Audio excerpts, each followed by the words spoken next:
Welcome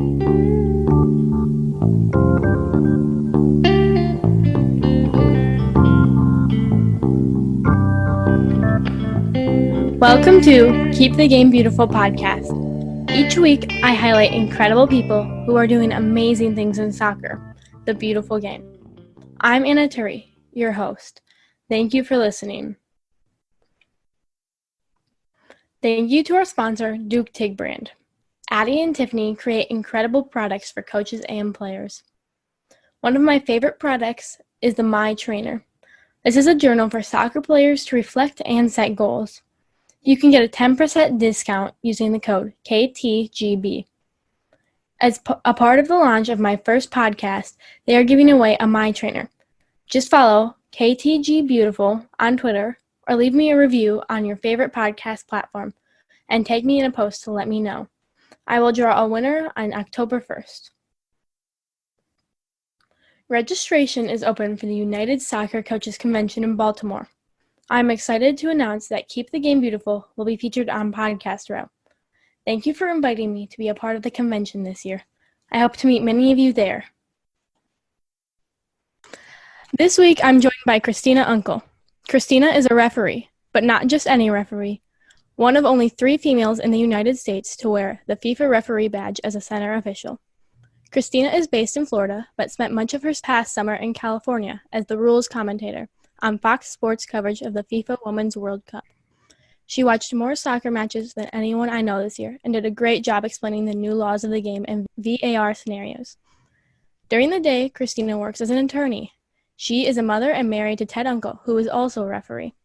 Christina advocates for equality and recognition of female athletes through her work with the Women's Sports Museum. Christina, thank you for joining me on Keep the Game Beautiful. I was wondering if you would start by taking a few minutes to share your soccer story with us, or anything I missed in my introduction. Oh, got it. No, well, thank you for having me. That's probably get into some of the little bit more background here on some of your questions. But no, thanks for having me, and thank you for doing this podcast. I love what you're doing, and I don't believe age is a limit, and you are proof of that. Thank you. So, first, each week I'll start off with a few questions about keeping the game beautiful. So first, what does the term the beautiful game mean to you?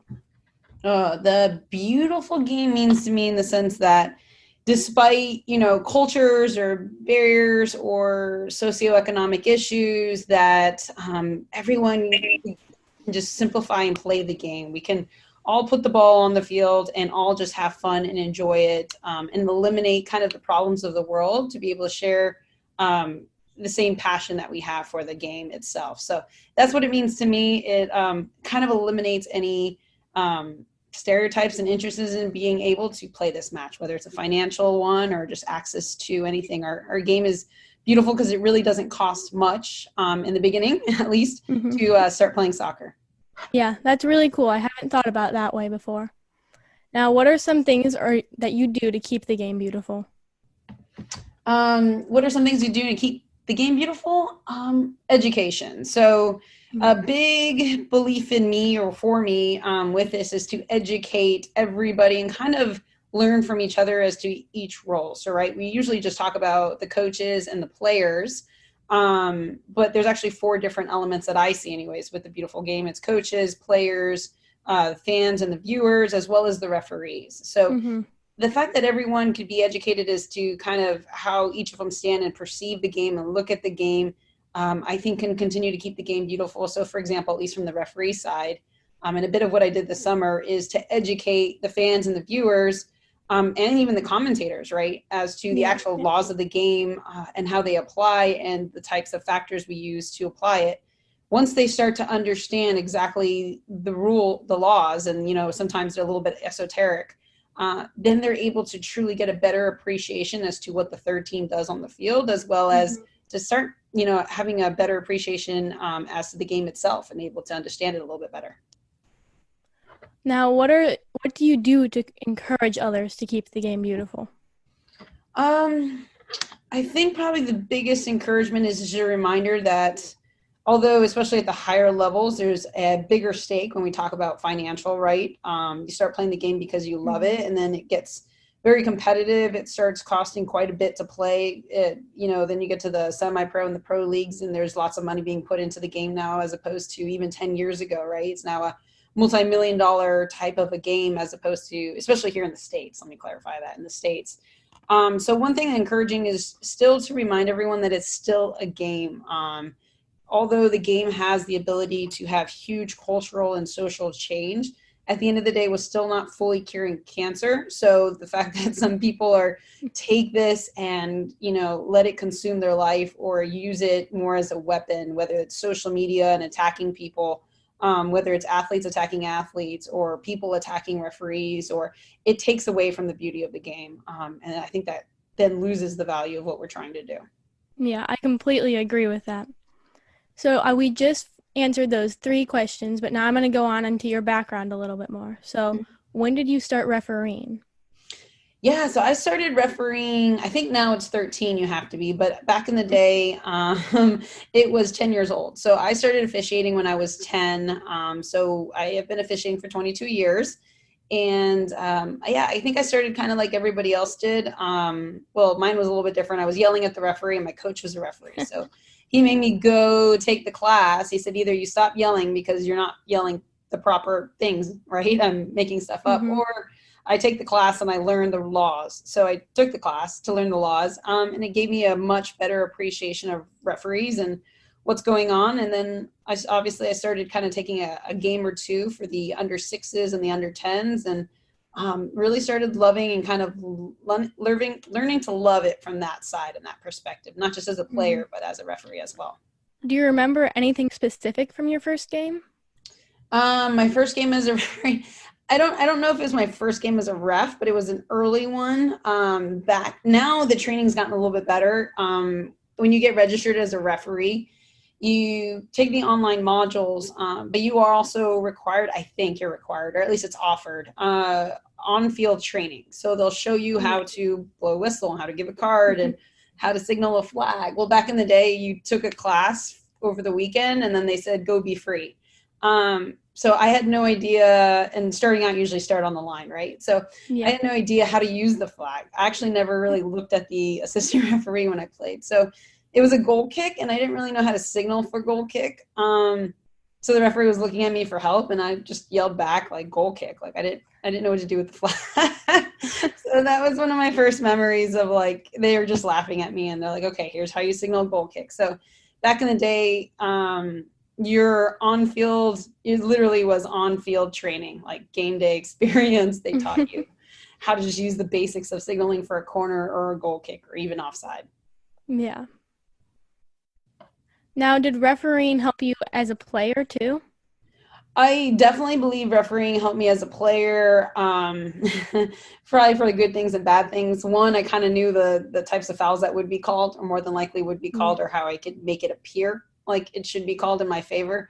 So in a certain way, I was educated as to the laws of the game to use them into my favor as a player, which I think every good player should know the laws of the game to be able to do that. I think it gave me, even in a kind of a silly thing, I started playing soccer again for co-ed adult soccer 7v7 on Thursdays, which is funny. It's just a bunch of old adults trying to play soccer again. And even when I was playing, I would look at the game more from a neutral perspective when it's a foul or not foul, or, whose ball is it? So it's kind of one of those things that although I wanted it to be in my favor, I kind of knew when it wasn't, or I could at least break down a play really quickly and kind of help my team on maybe setup or strategy, right? Instead of everyone complaining, it's kind of getting them back, getting them into position. Like, this isn't the fight we want to pick on a throw-in in the middle of the field. Like, that's dumb. Let's not yell at the referee at that. Like, if we're going to challenge the ref, let's challenge the referee on something more substantive. So pick your battles. So as a player, I think that helped me pick my battles a little bit better. But it also kind of gave me this ability to see when someone was actually on the game and not caring. I never yelled at someone who tried hard and maybe was getting it wrong. I was like, all right, dude, you maybe need to go back. But, when people were just going through the motions, that was the time that really frustrated me. It actually was kind of one of the main reasons I started refereeing, was because someone was going through the motions.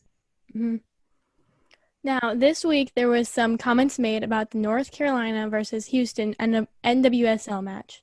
When a referee has a game that doesn't go well, how do they pick themselves up? Yeah, so there's it's a great question. So I didn't watch that match, and so obviously not commentating on the officiating Yeah. from that, but on the concept of refereeing, I think people forget that for players, right? They can have a horrible 89 minutes, but if they score that game winner, they can be the Mm-hmm. man or the woman of the match. Which you're Yeah. like, what? You're only good for 1 minute. And as referees, it's the complete opposite. We could be amazing for 89 minutes, but we have one game critical incident or key match incident that goes wrong or isn't 100% correct. It's gray, but maybe wasn't the preferred decision. And we can be considered the worst referee in the entire world, and our name can be dragged through social media and completely ridiculed without the appreciation of, the atmosphere and the stress and a bunch of different other factors that kind of all go through it. So kind of the biggest thing for referees is our mentality as officials, something we don't talk about enough, but it's something that one has to get a hold of very quickly if they want to continue to perform at the highest levels. And what I mean by mentality is I call it catch and release moments. So it's not that you forget about a bad game or even a bad play, or, maybe you got something wrong during the game, but you have to catch that moment, break it apart very, very quickly and very analytical without emotions like, oh, woe is me, I made a mistake, like, because that's only going to help you make more mistakes moving forward in that game or on. But catching that moment, breaking it apart, saying, okay, why did I miss that? Well, maybe it was my angle. So maybe I need to be 2 steps to the left, or hey, here's a repeated pattern of how the players are playing against each other. How would I get that best view? And then taking that information, the good and the bad, and applying the good or the move for improvement on that next game, or in even more importantly in that game in and of itself, and be able to adjust. So I call it catch and release, because you catch the moment, you grab the critical points of it, you release all the negative energy, and if you missed it, you missed it. You're not going to fix it then and there. You're going to be like, all right, well, in the 32nd minute I might have missed a penalty kick situation. Okay, mental note, I'll go back and check in the 32nd minute when I'm doing my debrief and I'm reviewing my game. Why did I miss it? Did I miss it? Is there a better position I could have been in? What was the emotion and energy? So that's what I mean by release.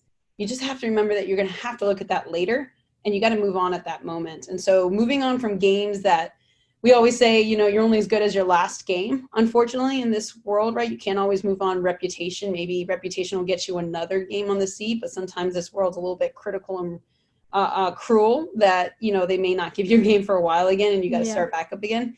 Is getting that athlete mindset or that performance mindset that you need to improve. And although we do not like to make mistakes, and we're never trying to make mistakes, if we do make a mistake, value it at that moment, because you need to learn something from it. So there's something about that moment that you need to grow for the next one. Mm-hmm. When a mistake is made from a referee, is it fair for coaches or players to question it? And how can they do it appropriately too? Yeah, it's I think there's always, like I always tell a player and a coach, right? Especially when they're contesting a call or they're disputing it, which is unfortunately more part of our game than maybe some other types of games, and the manner of how they do it, is that I always tell them right out of the gate, especially if they're coming in hot, I will always respect you. So all I'm asking is you be respectful back, period. And that kind of puts them in a mindset sometimes, right? Sometimes they're too passionate or emotional, whatever word you want to use. They only see red. That hopefully helps them frame their question. So if someone disputes or objects to my call, I have zero issues with having a conversation with that person or them approaching me and asking me. The only thing I ask is that they be professional in that manner, right? So I think you can always agree to disagree in a professional manner. I think you can always say, hey, ref, I think you missed this call. This person's tugging on this person. And you're right. Like, at the end of the day, being in our position, we have to look at things very neutral. And we are looking at things through factors and considerations. So the impartiality is there. We really personally don't care who wins. I care less how many people type on social media and say we care. We don't care. We care that we get it right. Whereas sometimes when you're a coach or a player, and having been in those shoes as well, not a coach, as a player, sometimes you only see things through kind of your own lens. You call it, you have your glasses on, right? You're only kind of jaded in your direction. that Yeah. there's some different factors that you're right. It might have could have gone either way, but you only see the factors that benefited you, and you don't see the factors that, went against you. Like they were both pulling the shirt. Okay, great. How do you decipher that? So to kind of answer that question, I would just say I have zero issues. I think the majority of officials have zero issues, especially when we get to the higher level. And it's more of a relationship based in the sense that we see the coaches and these players week in and week out, years at a time. I've officiated at the highest level for women's professional soccer for the past 10 years. So sad when they tell me, oh, you were refereed my NCAA final game or something like that, or you were my referee on my state cup final four. That makes me feel really old, but like it's a small world. So it's always important to be incredibly professional, even with our reaction back to coaches and players. With them coming in hot, we need to remember as referees, we actually have to be that stability at that time, and understand it's not a personal attack. It's an attack on the situation. So that's kind of where I come from it. Should a referee admit a mistake, and how should they do this? Well, I mean, it depends, right? So sometimes it's not. Sometimes the player or coach thinks it's a mistake, and the referee at that time, in the opinion of the referee, believes that's correct. Then we go back on clip, and you're like, ooh, that's not exactly how I thought at the moment. And then that's a learning point for that referee.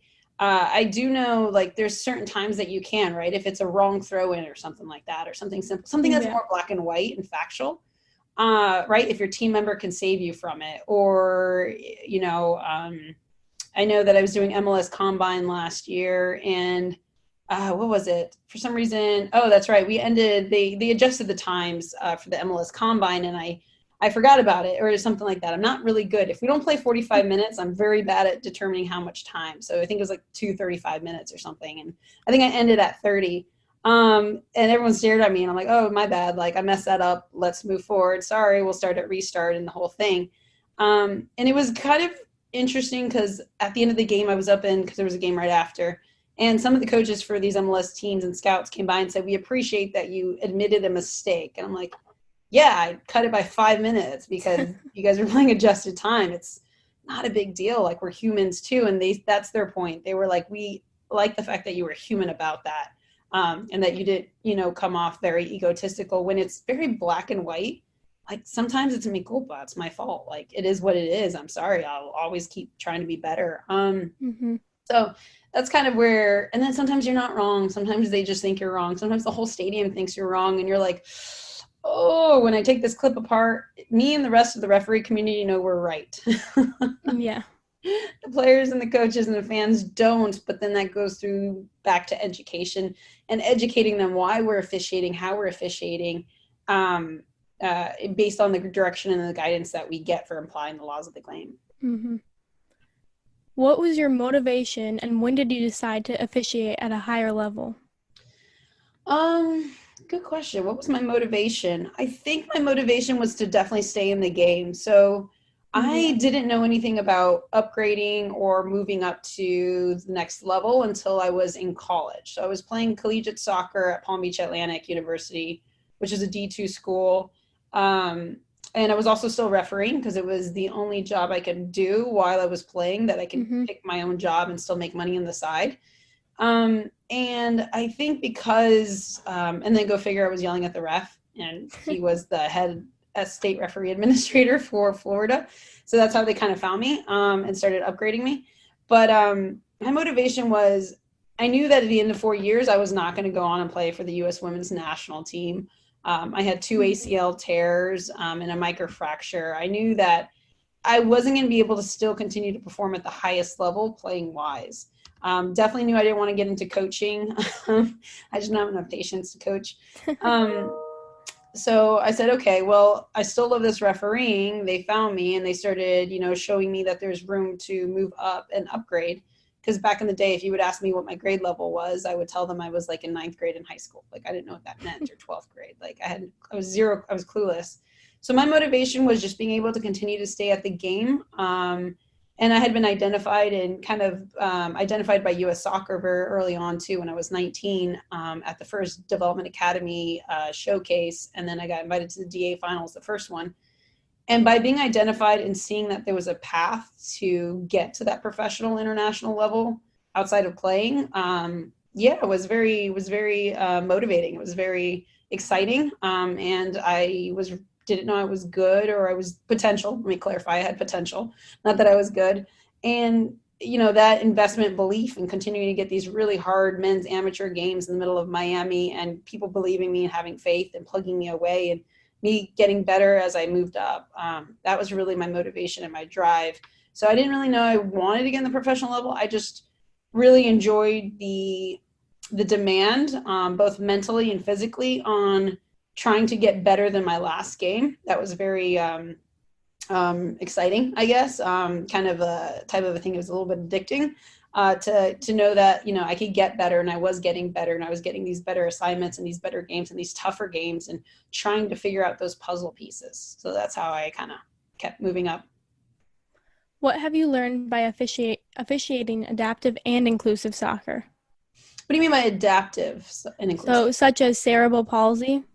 Oh, yeah. So I unfortunately have not yet been able to do a tournament. I was supposed to do in a tournament this summer, but then I ended up doing some commentating for the Women's World Cup. But what I do love that what they're doing is kind of, when you talk about the beautiful game, it doesn't matter. And this is, for me, more impressive than anything. Like, I referee not for the 4 letters, not for FIFA, not for US Soccer, not for anything. I referee because I love the game.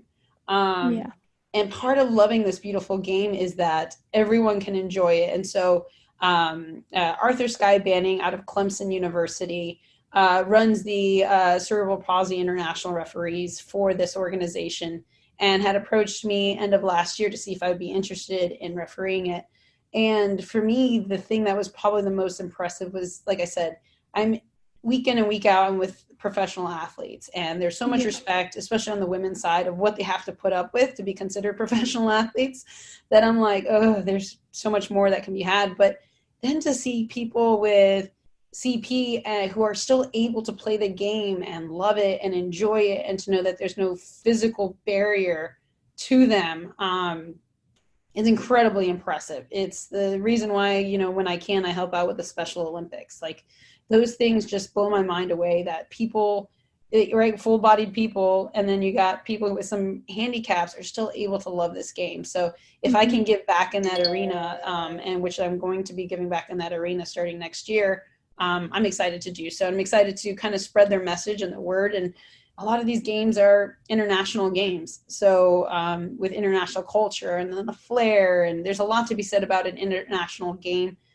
than maybe a domestic game, with style and the culture. So I'm really excited to kind of start helping out CP and everything that they're doing over there with Arthur Sky Banning and their group. What struggles have you faced as a female referee? I think it would be a unanimous statement from the majority, or if unanimous and all, but is, especially when you walk out, you're immediately already 2 or 3. I mean, every referee is already behind the curve at the end of the day. Every referee, nobody likes, regardless when you walk out. But there's a lot of subconscious bias, and implicit bias that goes on even by the players themselves, even by women athletes. When a woman referee steps onto the field, the first question is, can they even keep up? That's the first immediate question. People always, whether they say it out loud, whether they think it consciously or maybe subconsciously, is, oh, great, we got a woman referee. So as a female referee, you already start even further behind than an average referee. And not just even for the players and the coaches, but respectfully at the grassroots levels, the assigners as well, too. So sometimes you'll get into those scenarios where, someone might have been officiating for 5 years, but she's a female referee, where someone just got their badge and they're being put in the centers before a woman referee is, because the assigner is afraid that if the referee has a bad game, they'll get blamed on by putting a woman referee instead of a male referee, and just because of the gender biasness of that. So, like, for me, to overcome that at the end of the day, it is what it is. It's a reality. I think we can change that perception, and I think it's being changed. And the reason it's being changed is because at the end of the day, if we can eliminate the word woman referee or female referee versus male referee, well, no one says male referee, but I like qualifying it. If you're gonna call me woman referee, there's male referees. But eliminating that adjective that referees are just referees, So I do, when a player tells me I'm a bad woman referee, I'm like, well, what do you call a bad male referee? Like, you just call them that they're bad. At least just tell me I'm a horrible referee. Like, don't qualify it. Yeah. So I think that's the biggest hurdle that women referees have to overcome is conscious and subconscious bias. I mean, I even tell you another story from the MLS Combine where it was I stepped out into the field for warmups, and one of the assistant coaches comes moseying over from one of the teams, and so you have the center of this match? And I'm like, yeah, I do. And he goes, so what's the highest level you refereed? He basically asked me my resume. So I told him under 10 was like the highest level refereeing I've ever done. This was my first ever game higher than under 10. Which he seemed shocked at first. I was like, well, dude, if you're going to, I mean, clearly it wasn't, but Yeah. it was one of those things that I think helped him realize, like, he doesn't probably ask that from anybody else, and realize that I was kind of just pulling his chain in a friendly way. But I think that's the biggest hurdle for women referees. And so the biggest way we can eliminate or reduce that gap is performance, right? It's hard to deny performance. So if you're able to perform on the physical as well as knowing the laws of the game, then all of a sudden that biasness will go down and be eliminated. And if you're good, you're good at the end of the day. So that's what I always focus on, is control what you can control, which is how you know the laws of the game and how you can, train to be ready to be in the right angle and position to get these calls correct. And then at the end of the day, inevitably, people can't ignore it regardless of whether you have a ponytail or not. Yeah. Now, going back to what you said about assigners, have you ever had trouble getting assignments? If I did, I wasn't aware of it. I was thankfully blessed kind of coming out of at the grassroots levels of having assigners who didn't care whether you were male or female. They just cared how you performed. So I was given some pretty good games and kind of coming up once I was able to prove myself justifiably so. And even when I started moving up, people, and the thing is, what I didn't realize is there's people behind the scenes advocating on my behalf, right? So maybe where my story is a little bit different is that I had a specific mentor who she would fight for me. She was one of the first female referees in the MLS, Nancy Lay, and she would fight to make sure that I got some men's games and competitive ones, and even ones where maybe it was over my head, but I had to learn.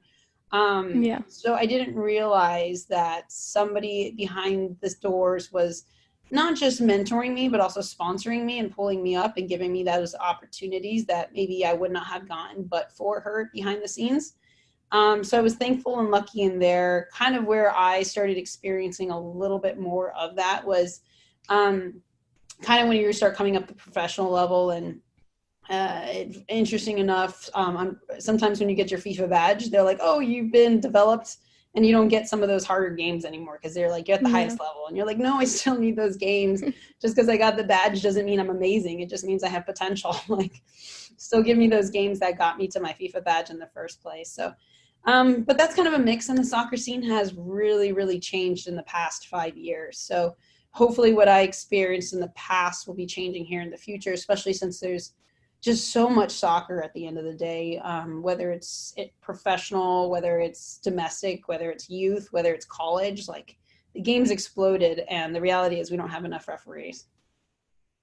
How did you get past being treated differently?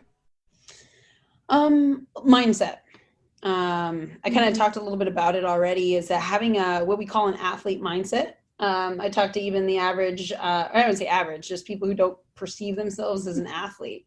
And I say at the end of the day, you have an athlete mindset. Maybe you can't do karaoke's or have good agility drills, but an athlete mindset, when it's broken down to its basics, is performance mindset. So how is it that, there's scenarios or situations or people you can't control or obstacles that you can't control that are preventing you from taking the next step? Well, maybe they're not preventing you from taking the next step, right? Maybe we switch the language to saying, instead of preventing, maybe they're keeping you there or maybe you need to develop in a different way.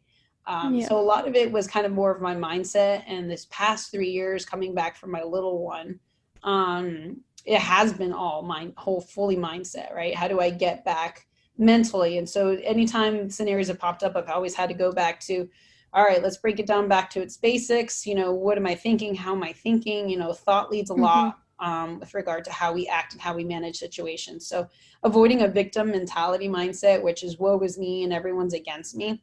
maybe they are, but if you continue to have that mindset, then everybody wins against you. Can you talk a bit about the Women's Sports Museum and some of the goals for the project? It sounds like things are getting much closer. Yes. So thanks for asking me this question. It's been this loving passion proof of concept that is now at its tipping point. So the Women's Sports Museum, for those who may not know, and I didn't believe it either before I joined them, is the only museum in the entire world dedicated solely to women in sports. So anytime you talk about women in sports and being part of a museum, it's always an exhibit, it's always a special piece, it's always a pop-up.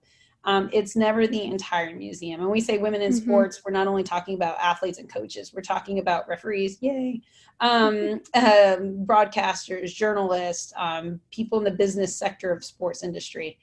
So it's going to encompass all of those types of things.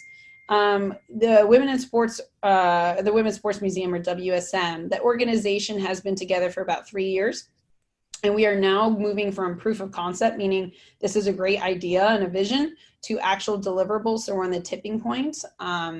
We have just been donated space in a very high profile mall located off of I-75 in Florida, which is a main corridor. It's called UTC Mall. And in that mall, we are going to have about 2,000 square feet for what we call a preview center, which will be kind of like a little bit of a snippet of what the museum, could be, and you could see it and you can engage with, the history of women. So we are on that tipping point of creating that preview center for spring of 2020. So I'm now in a $1.5 million campaign to build that out. But with obviously the end goal of us kicking it out of the park. Our end goal would be actually building that museum right next to that mall, next to what is called Nathan Benderson Park, which is an international world rowing facility, and next to what's going to be in the future something called Moat Marine. So it's a very high prolific area here in town, with lots of sports tourism in Sarasota, Florida, believe it or not, with IMG academies and Premier Sports Fitness. We have a lot of sports tourism, and this town is a very cultural town. So WSM is about to kick off. It's really exciting, and just really honored to be able to put a lot of time and effort in creating a museum that honors people that we don't know about. I don't know about you, but I stand on the shoulders of giants and I don't know their names. So once we put a name to them, we all know who it is. People have done things in the past, and seeing is believing. So that's what we're looking to do. Mm-hmm. What impact do you hope it has on the visitors that visit the museum? Yeah, so our mission is to inspire girls through the power of sports. Our vision is that it inspires everyone through the power of sports. Yeah. So when we talked earlier about female referee and eliminating that word female, same thing, women athlete, eliminating that word woman and it just being an athlete. So I kind of always give this example of the museum will have the final museum will have very interactive parts to it. So for example, if you step into like a virtual reality kind of a module and Jenny Finch is on the other side of it, right? And you think you're going to, you're taking batting with Jenny Finch and she throws a fastball, people are going to step in like boys or adult men are going to step in saying, I can hit this ball. And then when she strikes you out, you realize, holy smokes, right? You lose this concept that it's a girl playing a sport. You now realize very quickly and get an appreciation that it's an athlete. So those are the types of things that we're hoping to do. As our vision is to everyone appreciate an athlete, not a female athlete, but an athlete, or not just a female coach, but a coach, not just a female TV journalist, but a journalist, to kind of help eliminate some of that sub-bias, conscious or subconscious bias, but also to really educate and inspire others that they can do it. I didn't really know what seeing is believing meant until I spoke to people who said, I don't believe I can do X, Y, and Z. So being able to see someone that looks like you, same skin tone, right, same background, really does say a lot about whether someone believes that they themselves can do that and at least achieve for something high. Yeah. Now, before my last question, I want to thank Christina Unkel for her time today. I have really enjoyed getting to know her a bit more and gaining some insight into the important work she is doing both on and off the pitch. Now, for the last question, what do you hope people remember about you and your impact to the soccer and the world? I'm not. What I hope is that I don't even know my name. I could care less that people know my name. What I care about is that people understand and believe that education, even in the sports world, is key to a lot of cultural changes that we can do. So, uh, kind of put in a nutshell, if there's something that people can remember, is that we must learn and appreciate everyone's different perspectives and where they stand, and do our best to try to empathize and stand in their shoes so that we can better appreciate where everyone's coming from, so we can love and enjoy the game from different angles. So whether it's the game of soccer, whether it's another game, whether it's the sports industry, that it requires all hands on deck in order to be able to move forward. And through that, I think the key is education. So my biggest thing is if we can stop living in our different little worlds and only asking from different worlds, but start jumping into each other's worlds and start learning what everybody does, so that we can have a better picture of it and move and elevate our game, especially our beautiful game, into a better direction. Mm-hmm. Thank you for your time, Christina. I really enjoyed talking to you, and you are a No, role model to so many young females out there. no, thanks. Well, hey, you're inspiring me right now. Like this is amazing. I love it. She even has like this whole like audio microphone thing. Mm-hmm. Yeah, I never would have thought of doing that at your age. So I love the fact that you do this and you're supported by others who believe in you, Mm-hmm. and believe that you can do anything you want to be. And I believe in you as well. Wow, that was a great talk. I learned so much about Christina and the game in general. Make sure to check out my website, keepthegamebeautiful.com. I'll post more notes about this podcast. I'll also post a link to another podcast Christina did that might answer more questions you have. Don't forget to check out Duke Tig Brand's products. And don't forget your 10% discount code KTGB. I will have my contest going, so make sure to submit your entry, and we'll draw October 1st. Remember, keep the game beautiful.